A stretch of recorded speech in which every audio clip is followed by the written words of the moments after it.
Welcome! Today's video is not about projectors, it's about something completely different. Today we're gonna have a close look at a pen plotter. It's the UunaTek 3.0 and this review is not sponsored. UunaTek has sent me their latest A1 plotter for free and I get to keep the machine, which is mainly to the fact that sending it back would be a lot of trouble. But no money has changed hands or other benefits influence my opinion. UunaTek has no say in the final video and I'm free to say what I think. This being said, UunaTek will still offer a substantial discount to my viewers. More about that at the end of the video.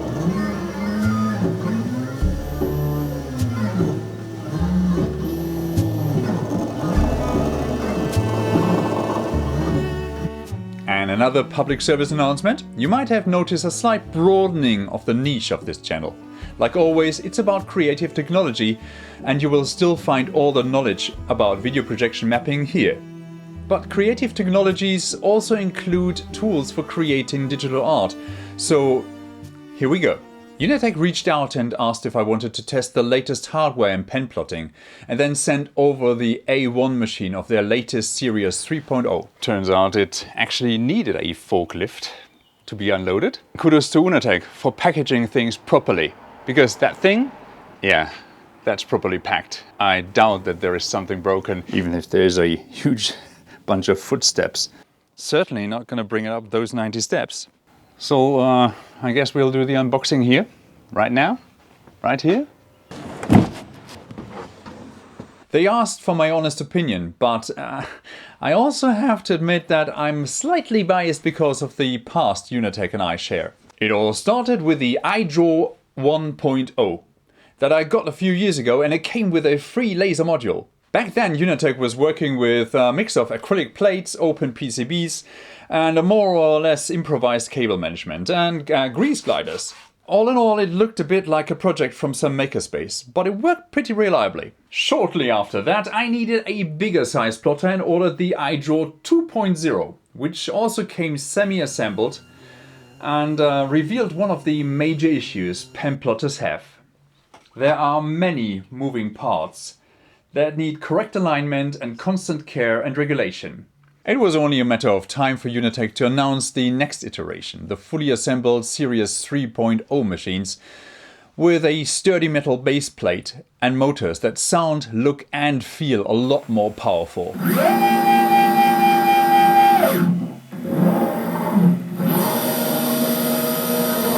At the same time, they refined the precision to 0.02 millimeters on paper. We will have a look at this later in the video.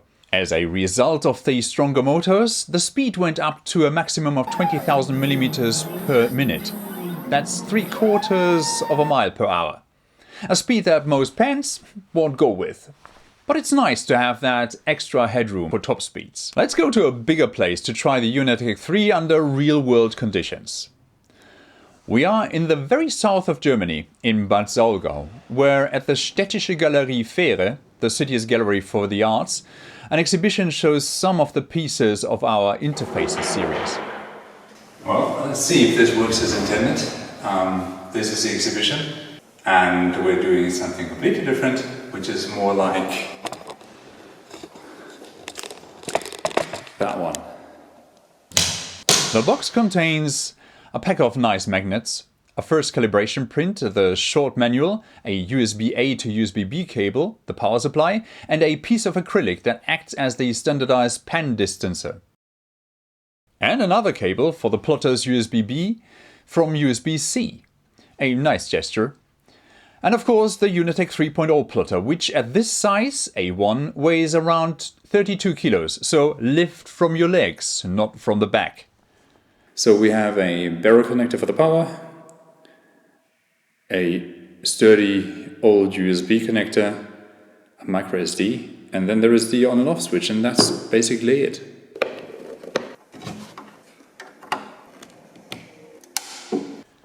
Obviously, the board within the UunaTek 3.0 is G-code based, so we choose GRBL as our machine type. We will be asked to log in, and this might be an important point because you will need an internet connection to run UunaTek's software. The account that you will have to open includes a machine-bound license. Therefore, you will have to obtain the machine ID from the help menu under Machine Information. Copy the ID and insert it on the account side as the license. The process took me just about 2 minutes. And after choosing the correct COM port and connecting to the plotter, I was up and running. By the way, it's a good idea to disconnect and then reconnect again to the machine if something acts odd. For the SVG results of my algorithms, I change into the SVG mode and open the file that I want to print. It helps if you already prepared the paths of the file in a piece of software like Inkscape. But don't worry, UunaTek software does a good job in optimizing the paths to be plotted in a time-efficient way. In the machine settings, you can choose the printing speed and the pressure of the pen by choosing the level of the pen down position in relation to the little distancer plate that comes with the plotter. Obviously, the speed also depends on the software settings, so change it there as well. But I would recommend to set the speed as low as possible. Give the pen some time. Ink has to develop and form on paper, and if you have the time, then let the lines evolve slowly. A speed of 1800 worked for me pretty well.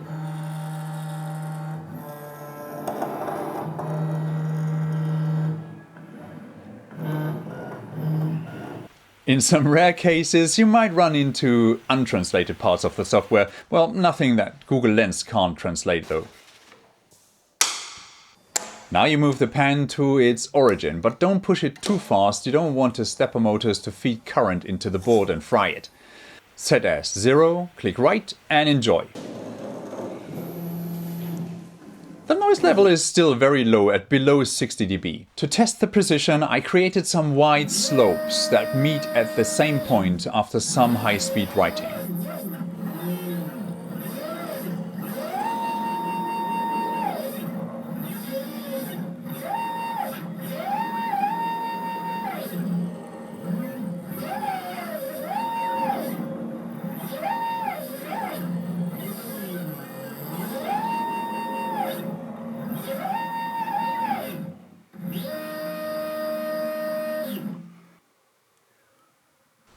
Obviously, that works pretty fine. We will, however, do more tests and tax the machine a lot harder in other videos, so maybe subscribe? If there was anything that I didn't like so much about the new UunaTek 3.0 machines, it would be these 3 things. The hand screws were a little too short for the thin Pentel pens I like to use. But that's not really a deal breaker, as it was super easy to change them to some Allen screws that I had lying around in the car.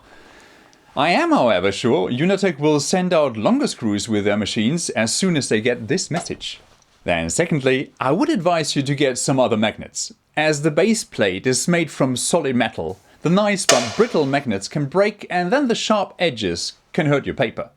That being said, you should anyways always regularly check and replace broken magnets. For that reason, neodymium magnets are as brittle as they are cheap. Just get a box of small ones and you will find out that paper likes to be held down on more than just the edges. And number 3, that you might consider not so good, is at the same time the main reason to buy a UunaTek 3 series machine.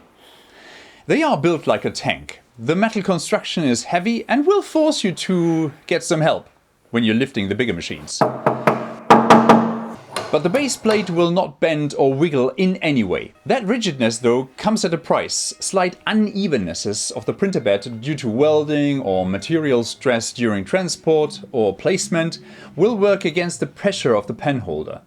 We measured less than 1/10 of a millimeter, so this shouldn't be a problem on thicker paper and higher pen pressure. But if you're like me and you like the pen to have minimal pressure on the paper, you will experience fading of the lines as a result in these areas. For me, the most interesting aspect of pen plotters is that they add back some kind of imperfection or human factor to the digital art creation process.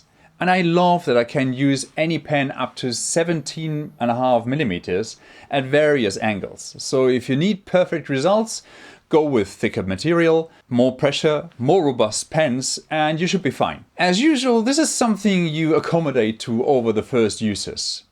Remember, these machines come with a learning curve, and they need adjustments over time. But once you've figured it out, you will love the mesmerizing marching sound of the pen. If you liked this video so far, I would be happy if you left a like or even subscribe to my channel. This helps me create these videos, and it's always very motivating to hear from you guys out there in my comment section. If you're a digital artist and want to try out before buying, or you need something printed for, let's say, a collector around the south of Germany, and you don't want to risk damaging the artwork during shipping, then hit me up in the comments. And maybe we can make something happen with that machine. Because as I said, I get to keep it. And it would be a shame to just use it for my humble art. For a better understanding of my approach to open source in the arts, you might want to check out our interfaces project in this video. So if the UunaTek 3.0 is the right choice for you, but you still need some motivation, here's something to make this purchase decision a lot easier. Una is offering my viewers a solid discount. The first 10 people to order can use plot7pc as a discount code at checkout over at the store at UunaTek.com.